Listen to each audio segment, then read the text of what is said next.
બોટાદ જિલ્લાના ગરડાના માંડવધાર ગામે ગૌચરની જમીનમાં બેલા નાખીને ગેરકાયદેસર કરાયેલા દબાણોને પગલે સ્થાનિક તંત્ર દ્વારા દબાણ હટાવવાની કામગીરી હાથ ધરાઈ હતી। સ્થાનિક તંત્ર દ્વારા ગૌચરની 1 હેક્ટર જમીનમાં કેટલાક શખ્સો દ્વારા ગેરકાયદેસર સિમેન્ટના બેલા નાખીને દબાણો કરી દેવાયા હતા, જેને પગલે અગાઉ ગ્રામ પંચાયત દ્વારા જાહેર નોટિસ પણ આપીને ચેતવણી અપાઈ હતી। દબાણકર્તાઓએ દબાણ દૂર નહીં કરતા પોલીસ બંદોબસ્ત સાથે તંત્રે દબાણ હટાવ્યા હતા, ત્યારે બાકીના દબાણકર્તાઓને 10 દિવસમાં દબાણ હટાવી લેવા માટે ગરડા ટીડીઓએ જણાવ્યું છે।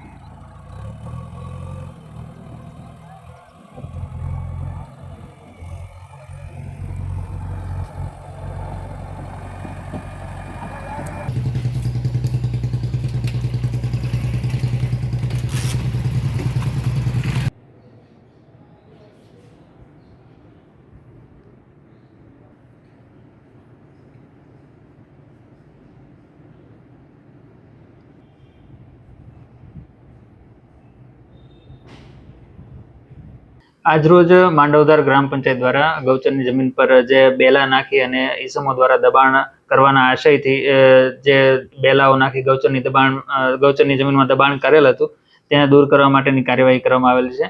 પંચાયતે આ બાબતે 1 અઠવાડિયા પહેલા ગામમાં જાહેરાત કરી અને જાહેર જગ્યાએ નોટિસો બજાવી અને તમામને પોતાની રીતે પોતાનું દબાણ દૂર કરી દેવા માટે સૂચના આપેલ હતી, પરંતુ તેમ છતાં એવી રીતે દબાણ દૂર ન થયેલ હોવાથી આજરોજ ગ્રામ પંચાયતે પોલીસ બંદોબસ્ત સાથે રાખી અને જેસીબી અને ટ્રેક્ટર મારફત તમામ જે બેલા હતા એ એક સાથે એક જગ્યાએ ભરી અને દૂર કરાવેલ છે।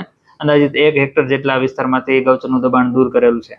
બાકીનું જે દબાણ છે જે ગામ લોકો દ્વારા સર્વસંમતિથી પોતાની રીતે દિન 10માં દૂર કરી દેશે એવી બાંયધરી આપેલ છે, તો તેમ કરવામાં નહીં આવે તો ગ્રામ પંચાયત મારફત વગર નોટિસે દિન 10 બાદ તમામ જે બેલા મૂકેલા છે એ દૂર કરી દેવામાં આવશે।